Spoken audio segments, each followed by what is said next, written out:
শীতকালে হাঁসের মাংস খাওয়ার মজাই আলাদা। যারা হাঁসের মাংসের একটা ভিন্ন রকম স্বাদ নিতে চান তারা খেতে পারেন কচু দিয়ে। কচু দিয়ে হাঁসের এই মাংসের ঝোল কিন্তু খেতে ভীষণ মজা হয়। হাঁসের মাংস শক্ত, তাই রান্না করতে একটু সময় লাগে, আর এই কারণে অনেকেই রান্না করতে চায় না। তাই একটু সময় নিয়ে রান্না করে ফেলুন সুস্বাদু এই রান্নাটি। রাখি ক্রিয়েশনের আরও একটি নতুন রেসিপি ভিডিওতে আপনাদের স্বাগত। একদম ঘরোয়া উপকরণ দিয়ে ঘরোয়াভাবে আজকের এই রেসিপিটা তৈরি করব। চলুন তাহলে দেখে নিই কিভাবে তৈরি করব। লাগবে হাঁসের মাংস, কচু, টমেটো, পেঁয়াজ বাটা, আদা রসুন কাঁচা লঙ্কা দিয়ে বাটা আর পেঁয়াজ কুচো। মাংসটাকে ভালো করে কেটে ধুয়ে পরিষ্কার করে জল ঝরিয়ে তুলে রাখা হয়েছে। কড়াইয়ের মধ্যে রান্না বসানোর জন্য দিয়ে দিলাম সর্ষের তেল। তেলের মধ্যে দিলাম সামান্য পরিমাণে হিং আর একটুখানি শুকনো লঙ্কা ফোড়ন। হিং ফোড়নে কিন্তু মাংস খুব সহজেই সিদ্ধ হয়। দিয়ে দিলাম পেঁয়াজ কুচো। আমি এখানে দুটো বড় সাইজের পেঁয়াজকে কুচো করে রেখেছিলাম। এখন তেলের মধ্যে নাড়াচাড়া করতে করতে পেঁয়াজটাকে সুন্দর করে আমাদের ভেজে নিতে হবে। যতক্ষণ না পর্যন্ত পেঁয়াজটা সোনালি কালার ধরছে ততক্ষণ পর্যন্ত আমরা পেঁয়াজটাকে ভাজতে থাকবো। পেঁয়াজ যখন সোনালি কালার দিতে শুরু করবে তখন দিয়ে দেবো আগের থেকে বেটে রাখা পেঁয়াজটাকে।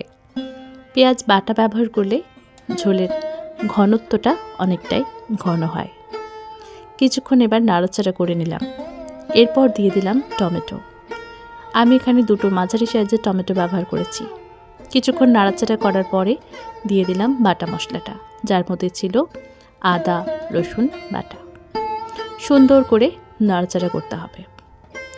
এরপর দিয়ে দিচ্ছি ধনে গুঁড়ো আর দিলাম লঙ্কার গুঁড়ো। দিয়ে দিচ্ছি আরও একটু লঙ্কার গুঁড়ো, কারণ হাঁসের মাংস একটু ঝাল হলেই খেতে মজা হয়। কাঁচা লঙ্কা একটু বেটে দিয়েছিলাম। সাথে দিয়ে দিচ্ছি পরিমাণ মতো লবণ আর দেব হলুদ। সুন্দর করে কিন্তু এবার মশলাটাকে কষানোর পালা। গুঁড়ো মশলাগুলো দেওয়ার সময় গ্যাসের আঁচটা আমি একদম কমিয়ে দিয়েছিলাম, যাতে ধরে না যায় মশলাটা, সেই কারণে। একটুখানি জল দিয়ে মশলাটাকে এবার কষাতে থাকবো। দেখুন এই পর্যায়ে কিন্তু মশলা থেকে তেল ছাড়তে শুরু করছে।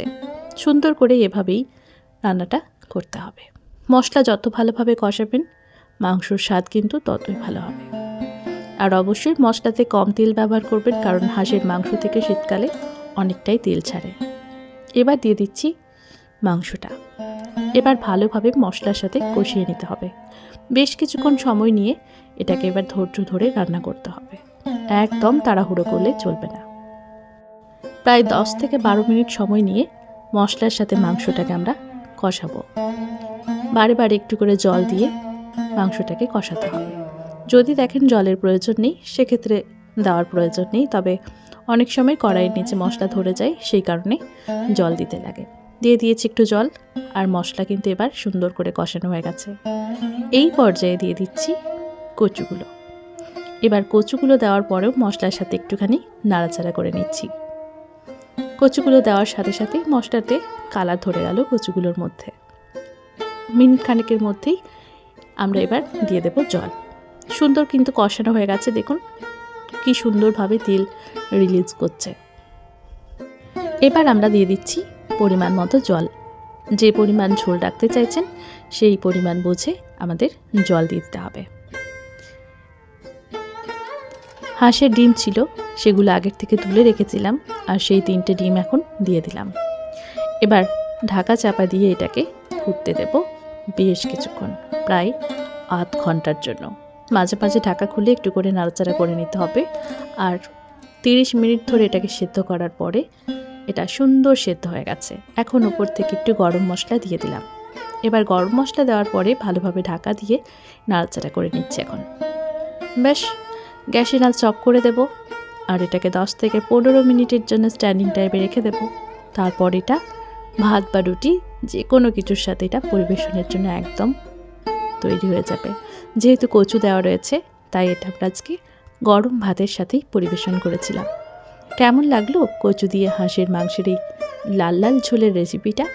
কমেন্ট করে কিন্তু অবশ্যই জানাতে হবে। ভালো লাগলে প্রিয়জনদের সঙ্গে ভাগ করে নিতে একদম ভুলবেন না।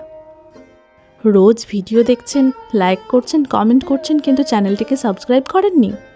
একই কথা, সাবস্ক্রাইব করে নিন। ঝটপট সাবস্ক্রাইব করে আমাদের পরিবারের একজন হয়ে উঠুন। Thanks for watching.